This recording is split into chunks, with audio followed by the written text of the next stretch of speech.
pessoa que vai ficar responsável pela incolumidade física da equipe, tá? Que vai ficar ali em pronto emprego para agir. Então, essas 4 pessoas fazem parte da estrutura básica da intervenção, essencial, tá? Interventor principal, interventor secundário, interventor anotador e segurança. Vocês não podem esquecer isso, beleza, galera?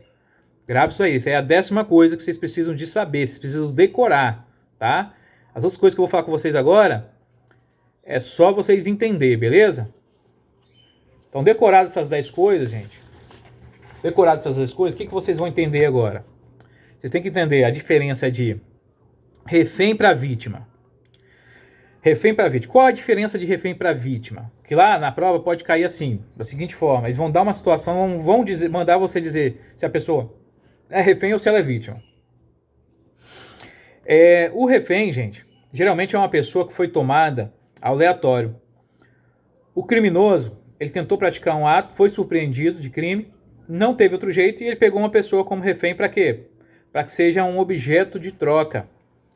Para que seja uma garantia daquilo que ele está pedindo vai ser feito pela polícia. Tá me entendendo? Então o refém, geralmente o refém, ele não tem vínculo nenhum com o causador da crise. Grave isso aqui, hein? O refém não tem vínculo nenhum com o causador da crise. Ele é apenas um objeto de troca. Tá? Ele é um objeto de troca, o causador da crise. Geralmente o refém e o causador da crise não se conhecem. Tá? Então é preciso que você entenda isso aí. E a diferença de refém para vítima é essa. Porque a vítima, gente, geralmente a vítima ela tem vínculo com o causador da crise. Geralmente a vítima, ela tem já teve um relacionamento com o causador da crise. Então estão ligados por problemas emocionais. Né? Às vezes foi, igual eu falei antes lá, às vezes foi um problema familiar, né? Um problema de relacionamento, de um casal, né, que se separou, e aí uma separação que não ficou bem certo na cabeça dos dois, não foi tão aceitável assim, entendeu? Então, acontecem coisas que aí essa pessoa, esse causador da crise, vai tomar essa pessoa, né, movido o quê? Por sentimento emocional, porque tem vínculo, e aí quer uma vingança com essa pessoa, quer praticar um mal nela por causa de um relacionamento mal acabado, por causa de um problema, de uma situação que foi vivida no passado com ela. Entendeu? Então, a diferença de refém para vítima é isso. O refém não tem vínculo com o causador da crise. A vítima, ela tem vínculo com o causador da crise. Ela tem vínculo. Entendeu? Então, provavelmente a vítima e o causador da crise já se conhecem. E a vítima, ela não é negociável, nem trocável. Tá, gente? Ela não é negociável, nem trocável.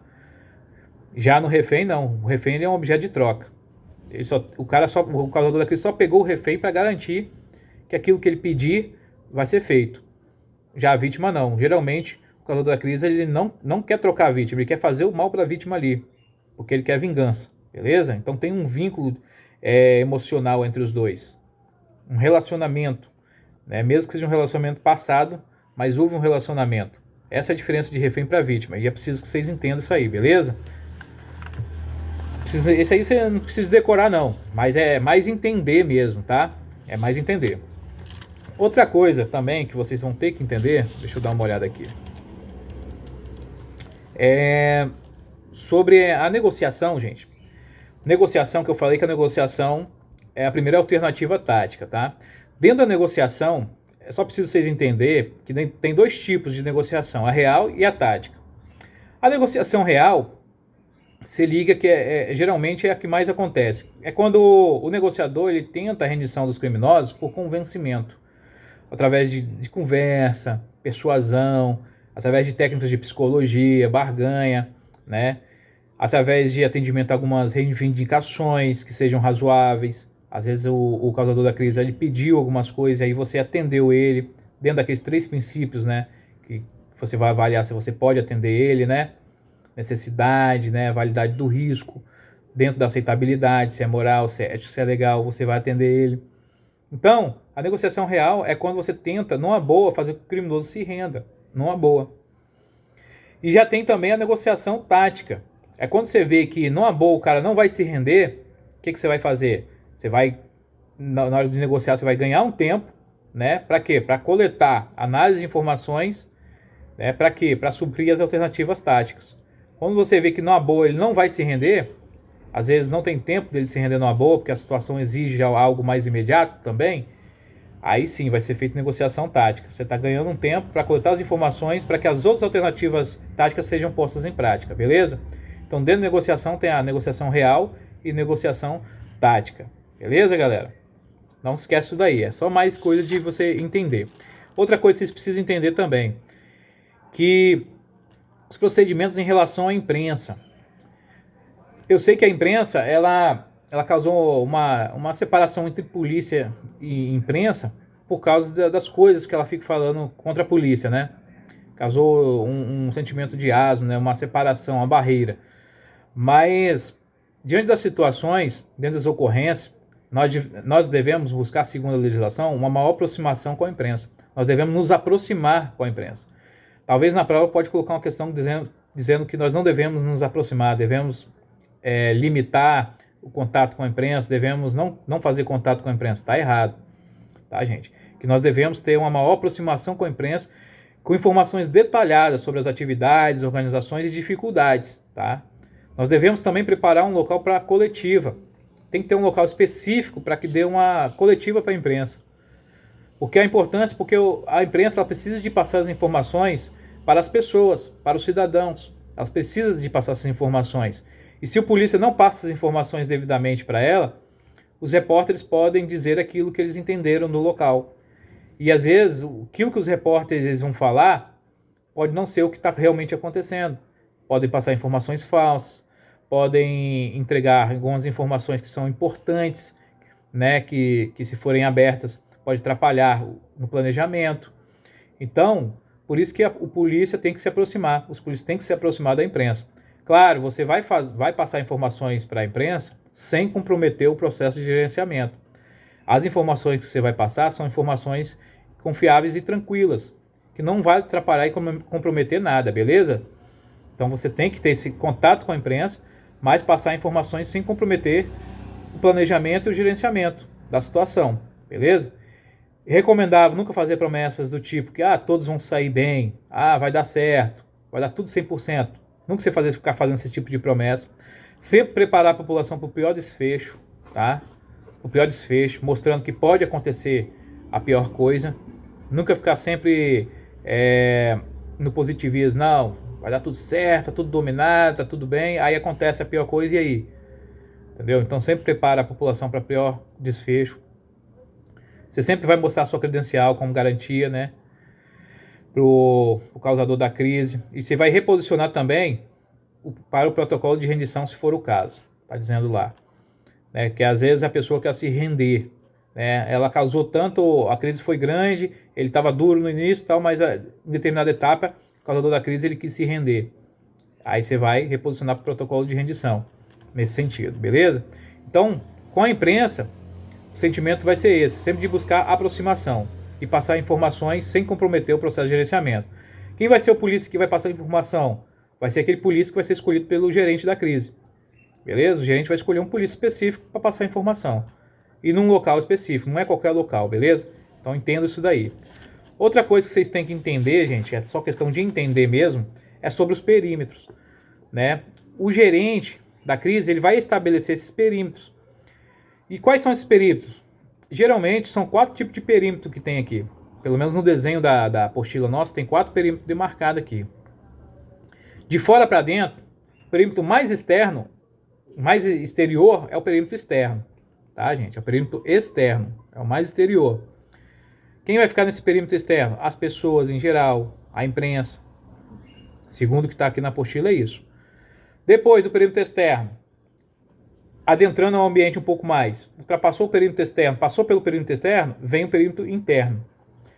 No perímetro interno, segundo a imagem que está aqui também, na figura 2 da apostila, vai ficar quem no perímetro interno? Os policiais que não estão envolvidos diretamente na negociação, as viaturas de apoio, bombeiros, médicos, tá? E as outras autoridades que forem chegando para o local. E também o posto de comando de operação. O posto de comando de operação vai ficar aqui, no perímetro interno. Passei pelo perímetro externo, fui para o perímetro interno, isso adentrando, indo em direção ao ponto crítico. Passei pelo perímetro interno. Qual é o outro perímetro que vai vir? Qual a outra área que vai vir? É a zona de ação operacional. Nessa zona de ação operacional, gente, aqui está dizendo que vai ficar o posto de comando tático e vai ficar também a equipe de negociação, time tático e sniper. Beleza? Então aqui é na zona de ação operacional, vai ficar o posto de comando tático, tá? É aquele que vai liderar essa tropa tática e a equipe de negociação, time tático e sniper. Beleza? E aí passando pela essa zona de ação operacional, vai ter o quê? A zona onde está o evento crítico acontecendo. Que na apostila aqui também, na figura, está demarcado como zona de ação tática também. Que é o local onde esse time tático vão atuar. O negociador, o sniper, o time tático podem atuar. Então vocês vão só lembrar disso daí, beleza? Só lembrar disso daí. De fora para dentro, perímetro externo, perímetro interno, zona de ação operacional, zona de ação tática. De fora para dentro. Tá? E quem vai ficar em cada zona? Perímetro externo, pessoas em geral, né? E a mídia, né? Pessoas em geral e a mídia, a imprensa. Perímetro interno, posto de comando da operação, policiais não envolvidos diretamente, viaturas de apoio, bombeiros, médicos. Depois, zona de ação operacional, posto de comando tático, equipes de negociação, time tático e sniper. E por último, é onde está o evento crítico acontecendo, a zona de ação tática, onde a zona de ação tática pode ocorrer, onde o time tático pode atuar. Então é isso que está aqui na imagem, tá, gente? Eu não estou inventando, então está aqui na imagem, olha aqui. Está aqui na imagem, mostrando para vocês, ó. Não estou inventando, está na apostila. Beleza? Então, se cair alguma coisa diferente disso aqui na prova, não é culpa minha. Só estou falando para vocês o que está aqui. Beleza? Então, isso aqui é só vocês entenderem. Ah, mas o que vem a ser posto de comando? Posto de comando é o lugar onde que vai recolher informações, vai processar essas informações e vai decidir, vai tomar uma atitude de acordo com a situação. Então, é um local onde é centralizado todas as decisões. Informações é no posto de comando, tá? Posto de comando. Então tem dois postos de comando aqui, o posto de comando da operação e o posto de comando tático. Beleza? Isso aqui é preciso só vocês entenderem. Entendeu isso daqui? Vamos ver o que é mais importante aqui. Vamos lá.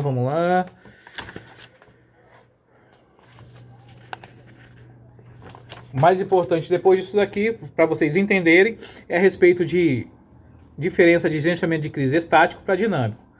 O gerenciamento de crise estático é aquilo que nós falamos até agora. É aquele que utiliza a tropa especializada. Utilizou a tropa especializada, gerenciamento de crise estático. Tá? Tem as decisões do gerente, é planejado, é bem elaborado, bem feito, é distribuído a tarefa de cada um. Tá, gente? E quando utiliza esse estático? É quando tem ocorrência com reféns, marginais, embarricados, quando tem ocorrência com suicidas. Tá? Então utiliza esse estático. Geralmente, nessas ocorrências, gente, as vítimas são moedas de troca, objeto de desejo. Nessas ocorrências que utiliza o estático, há uma preparação da situação para resgate. Beleza? Então são ocorrências que tem tempo para isso. Então tem tempo para se planejar, para se executar, para se fazer. Beleza? Então se usa o estático, que é a tropa especializada. Agora a diferença do estático para o dinâmico é o seguinte.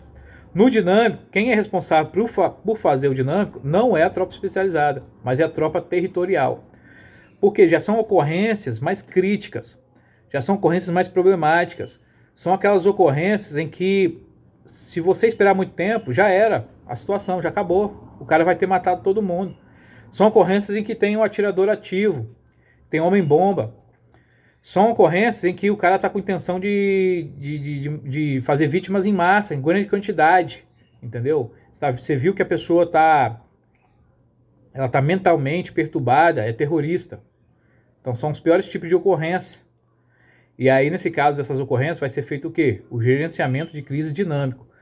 Né? Vai ser usada a tropa que está ali no local, a atitude tem que ser rápida. Qual é o objetivo desse dinâmico aqui? Gerenciamento de crise dinâmico. Você tem que isolar o local, distrair o causador da crise e neutralizar. Isolar o local, distrair o cara que causou a crise e neutralizar. Atirar para matar mesmo. Para salvar aquelas vítimas ou refém, né, que estavam ali em ameaça de morrer, né? Então ali a diferença do estático e dinâmico é isso, gente. Você precisa entender que é isso. No estático tem um tempo para você fazer, são ocorrências mais tranquilas. Aí a tropa especializada vem, se posiciona, fica à frente da situação, beleza? E resolve. Mas tem um tempo para isso.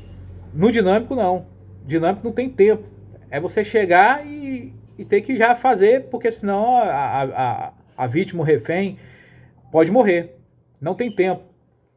Beleza? São ocorrências em que o homem, o causador da crise, está disposto a atirar, está disposto a matar. E sem dó. Beleza? Então, saber diferenciar esses dois aí. No dinâmico, você lembrar que o objetivo do dinâmico é isolar, distrair e neutralizar. Tá? E o objetivo do estático é aquilo que nós falamos: identificar, acionar, conter, isolar, verbalizar. Beleza? Então, só saber diferenciar esses dois. E entender também o que é um atirador ativo. Atirador ativo, gente, é um indivíduo que ele está armado e que ele está preparado, ele foi para matar. E ele quer tentar matar pessoas, maior quantidade de pessoas, às vezes num espaço confinado ou numa área aberta que esteja cheio de gente.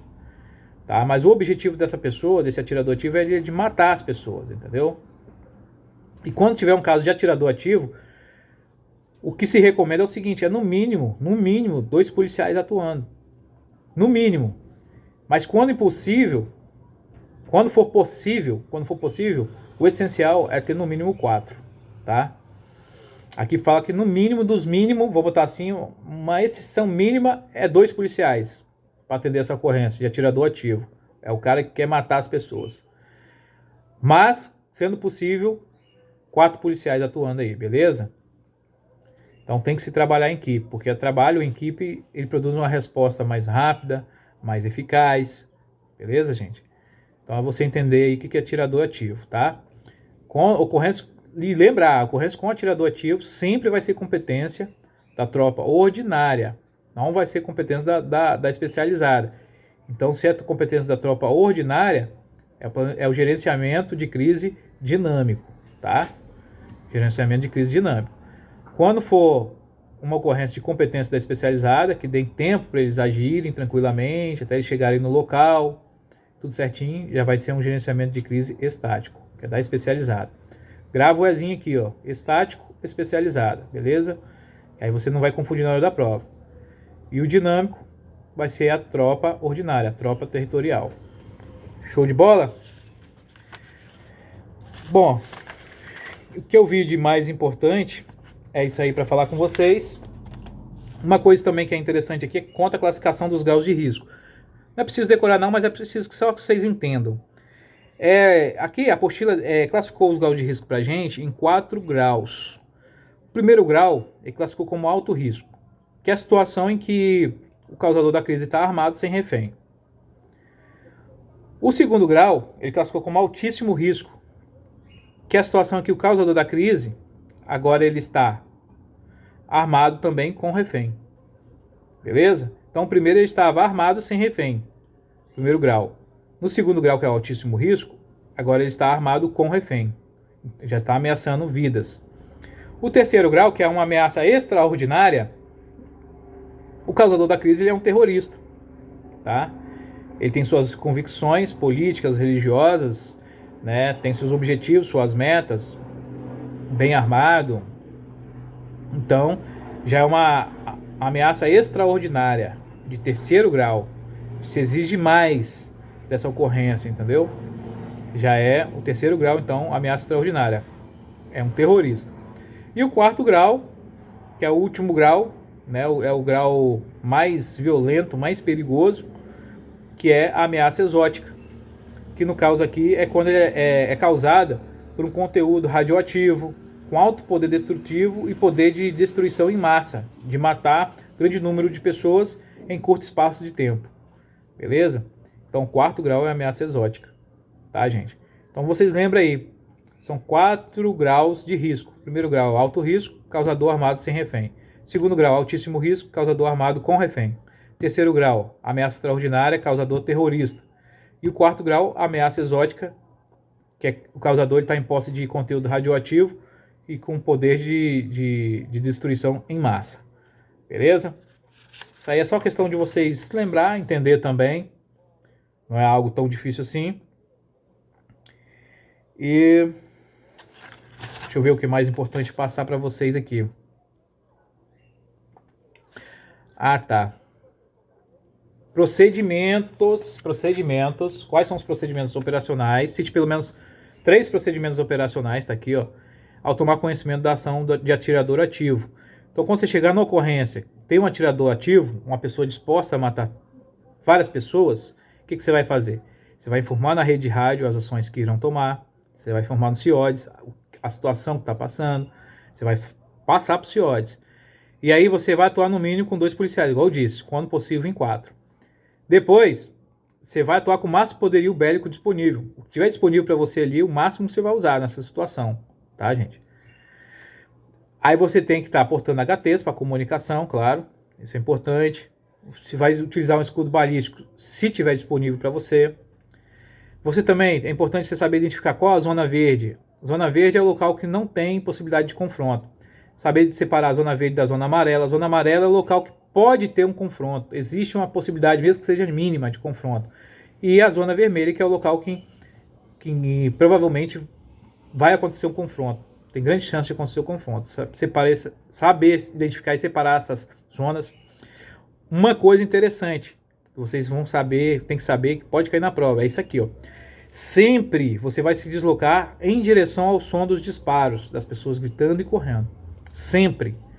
Então, quando você chegou no local, tem uma crise, um cara querendo matar várias pessoas, e as pessoas estão correndo, você vai ir, sempre você vai em direção da onde você está ouvindo os disparos. Você não vai contra essa direção dos disparos, não. Mas você vai em direção de onde está ouvindo os disparos. Onde as pessoas estão gritando, estão correndo, você vai sempre em direção. Tá, gente? Na prova pode estar caindo lá. Você vai se deslocar em direção contrária ao som dos disparos. Em direção contrária, as pessoas gritando e correndo. Não, tá errado. Você tem que sempre, o policial militar, ele tem que ir na direção, entendeu? Do evento crítico. Ele não pode fazer igual as outras pessoas, sair fora da situação acontecendo, não. Beleza? Você não vai perder o contato visual com os integrantes da equipe. Você vai orientar as pessoas a saírem do local com as mãos para cima. Tá, gente? Tudo isso aí vai ser feito numa ocorrência com atirador ativo, tá? Você vai conduzir as pessoas ao local mais seguro, né? Aí sim, conduzir para o local mais seguro, você vai formar um bolsão com a finalidade de realizar a busca, identificar possíveis atiradores tentando se fazer de vítima para ser evadido do local. Que o atirador pode entrar ali no meio das vítimas e se fingir de vítima para tentar sair fora. Então você vai fazer esse bolsão e fazer a busca nas pessoas. E aí você vai também limitar o trânsito no ambiente apenas para policiais que tiverem um objetivo específico na atuação. Não pode ficar entrando e saindo do ambiente ali qualquer pessoa. Os policiais que não fazem parte da situação, ficar se locomovendo para lá e para cá, não, tudo isso atrapalha. Então tem que limitar, fazer esse isolamento certinho. E você vai também não obter registros fotográficos, mídias ou colher dados que não sejam pertinentes às suas respectivas funções. Então você não vai obter registro fotográfico, mídias ou colher dados que não sejam pertinentes às suas respectivas funções. Pode cair na prova assim, obter registros fotográficos. Então aqui está dizendo que é não obter, tá? Beleza? E por último, é só você entender agora a prioridade de vida, né? A prioridade de vida. Não é difícil de entender isso aqui. São 2 casos. No caso que o causador da crise estiver contido e isolado, já está contido e isolado, a primeira prioridade de vida é do operacional, que é do polícia, e segundo, do causador da crise. Agora, no caso que o causador da crise está solto e pode causar mais vítimas, a primeira prioridade de vida é da vítima e das pessoas que estão ao redor. Depois, a segunda prioridade de vida é do operacional, do polícia, e por último, do causador da crise, tá, gente? Nesses 2 casos aí, tem essas situações. Vocês precisam de entender, beleza? No mais é isso aí, gente. No mais é isso aí, vocês compreender essas fases, decorar aquilo que eu disse pra vocês, tá? E vai dar certo. Vocês vão ter uma boa prova e Deus vai abençoar a vida de cada um de vocês. Espero ter ajudado, ter facilitado o entendimento de vocês. Tentei fazer aqui de maneira prática, de maneira rápida, para não ficar um vídeo muito pesado de se assistir, tá, gente? Deus abençoe, vai dar tudo certo. E força, tá? Nossa vitória tá chegando. 16 de outubro tá aí, tá próximo. Um forte abraço a todos vocês aí. Valeu, um abração.